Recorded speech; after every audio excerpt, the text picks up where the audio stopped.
Ako po si Amelia, 47 years old. April 2020, may nararamdaman ako na parang may masakit sa dulo ng aking hingala. Pero hindi ko siya pinansin. After no, pag-uwi ko, yun na, nakita ko nga, yung dulo ng daliri ko, parang may palta siya. Tapos, kinabukasan, naglabasan, nakita ko, nagtubig siya dahil nababad yung ako sa tubig. After nung pagkabalat ko sa kanya, bigla na lang siya nangitim. Malit na part lang niya, nangitim siya. Tapos noon, pagkaitim niya, nung pinatingnan ko siya sa iba, yun, binigyan ako ng gamot lang. Di ba yung akala nila parang ordinaryong sulat na kasi napaktos lang ito ng kasama.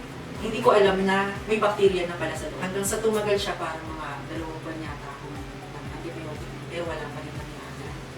Dalawang doktor yung tumingin sa akin. Ang sabi, pareha sila na puputulin yung ako na hanggang dito. Hindi pa stated yung magulo, ano na nang pumapasok sa isip ko na pag natutunan ako, ano mangyayari sa buhay ko. Ang pumasok sa isip ko, hindi na ba ako gagaling, hindi na ba mareremedyohan kasi parehong doktor ang nasabi sa akin, mapuputulan ako ng paa. Sobrang hirap na ng magiging kalagayan na dati nang ginagawa mo, hindi mo na magagawa.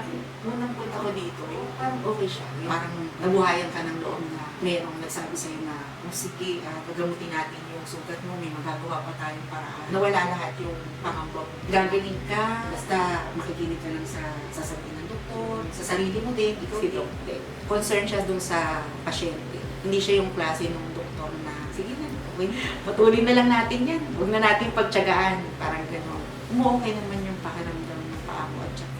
Yung dating bulky na paa ko, bumabalik siya sa normal. Nakabalik ako sa trabaho after 1 month. Ang kalingap kasi, concern at may malasakit sa mga pasyente. Nagpapasalamat ako, naiintindihan nila yung sitwasyon namin, kaya ganun sila sa akin.